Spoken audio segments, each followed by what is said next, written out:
Junaid out of country جانے کی تیاری کرتا ہے اور خوش قسمتی سے اس کی وہاں جاب بھی ہو جاتی ہے، تو وہ باہر جانے سے پہلے درِ نایاب سے ملنے آتا ہے۔ تو وہ کیا دیکھتا ہے کہ درِ نایاب تو اب حیدر کے ساتھ کافی خوش ہے، تو اسے درِ نایاب کو خوش دیکھ کر بہت ہی زیادہ خوشی ہوتی ہے۔ لیکن دوسری طرف وہ اس بات سے بھی پریشان ہے کہ حیدر کے یوں وہاں غائب ہو جانے سے اس کے گھر والوں کا پتہ نہیں کیا حال ہو رہا ہوگا، اور زاویار بھائی تو بہت ہی بے حال ہوں گے کیونکہ وہ تو حیدر سے بہت ہی پیار کرتے ہیں، انہیں تو ایک پل بھی چین نہیں مل رہا ہوگا۔ تو وہ درِ نایاب سے کہتا ہے کہ ہم چوری چھپے حیدر کو زاویار بھائی کی مرضی کے بغیر لے تو آئے ہیں، لیکن مجھے اب گھر والوں کی بہت ہی زیادہ فکر ہو رہی ہے۔ یہ تو ٹھیک ہے بھابھی کہ آپ بھی حیدر کے لیے پریشان رہتی تھیں، اور اگر آپ حیدر کو وہاں سے نہ لاتی اور زاویار بھائی تانیہ سے نکاح کر کے آؤٹ آف کنٹری چلے جاتے تو ہمارا کیس تو یوں ہی سالوں سال لٹکا رہتا، ہم حیدر کی کسٹڈی حاصل نہیں کر سکتے تھے۔ لیکن اب میں زاویار بھائی کے لیے بہت پریشان ہو رہا ہوں۔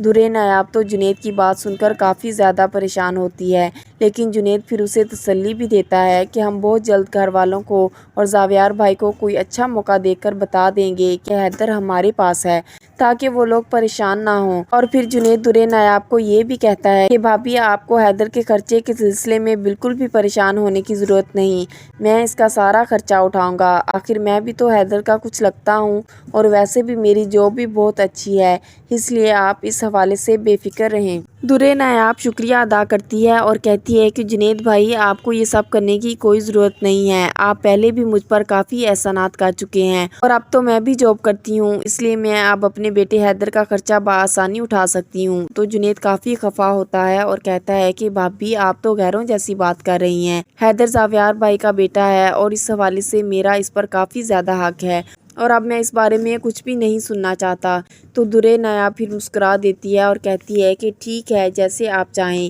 اور اس کے بعد جنید یہ بھی کہتا ہے کہ بھابھی میں باہر چلا گیا تو میں آپ سب کو بہت مس کروں گا، خاص طور پر حیدر کی تو بہت ہی یاد آئے گی، ماما پاپا بھائی سب مجھے بہت یاد آئیں گے۔ اور پھر درِ نایاب کی دوست ماہم کی طرف دیکھ کے کہتا ہے کہ ماہم آپ بھی مجھے بہت یاد آئیں گی۔ ماہم تو جنید کی اس بات پر تھوڑا سا کنفیوز ہی ہو جاتی ہے، اسے تو سمجھ ہی نہیں آتی کہ وہ جنید کی اس بات کے جواب میں کیا کہے، اور بس شرما دیتی ہے۔ درِ نایاب سوچ میں پڑ جاتی ہے کہ آخر جنید بھائی تانیہ کو طلاق دینے کے بعد تو اکیلے ہی رہ گئے، اور پھر اگر جنید بھائی اور ماہم کی شادی ہو جائے تو دونوں کی جوڑی بہت ہی اچھی لگے گی اور دونوں کے بیچ خوب نبھے گی، کیونکہ دونوں ہی بہت اچھی نیچر کے مالک ہیں۔ دل ہی دل میں وہ ماہم اور جنید کو بہت زیادہ دعائیں دیتی ہے۔ جنید تو وہاں سے چلا جاتا ہے تو جنید کی باتیں درِ نایاب کے دماغ میں گونجنے لگتی ہیں کہ زاویار بھائی حیدر کی وجہ سے بہت پریشان ہوں گے۔ اب درِ نایاب کا دل تو بہت ہی نرم ہے اور وہ ہر دوسرے انسان کے غم کو اپنا غم سمجھتی ہے، اور ویسے بھی وہ زاویار سے بے تحاشا محبت کرتی ہے، اور وہ یہ بھی جانتی ہے کہ زاویار جو کچھ بھی کر رہے ہیں وہ سب تانیہ کے بہکاوے میں آ کر رہے ہیں، ورنہ زاویار بھی تو مجھ سے بہت محبت کرتے ہیں۔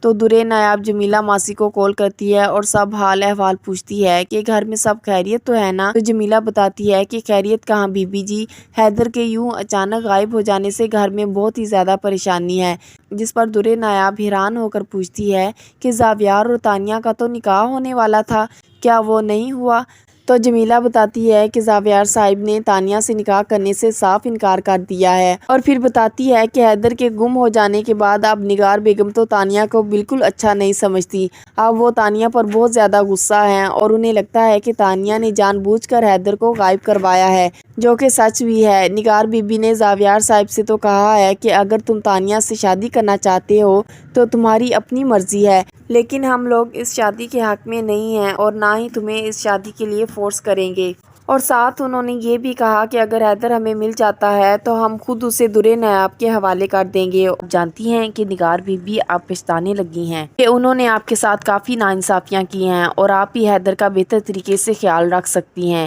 درِ نایاب جب جمیلہ کی یہ باتیں سنتی ہے تو کافی مطمئن ہو جاتی ہے کہ شاید اب قسمت اس کا ساتھ دینے والی ہے اور گھر والوں کے دل اب اس کے لیے صاف ہونے لگے ہیں۔ تو درِ نایاب اب جمیلہ سے یہ بھی پوچھتی ہے کہ اب زاویار کا کیا ری ایکشن ہے، کیا وہ تانیہ سے شادی کریں گے یا نہیں؟ جمیلہ کہتی ہے کہ بی بی جی، زاویار صاحب نے تو کہا ہے کہ میں تو تانیہ سے شادی ہی حیدر کے لیے کرنا چاہتا تھا، کہ تانیہ کی صورت میں حیدر کو ماں کی ممتا مل جائے گی اور تانیہ حیدر کا اچھے سے خیال بھی رکھتی ہے، لیکن حیدر کی گمشدگی کے بعد اب زاویار صاحب نے کہہ دیا ہے کہ مجھے تانیہ میں کوئی دلچسپی نہیں ہے، میں باقی کی زندگی بس حیدر کے ساتھ گزارنا چاہتا ہوں،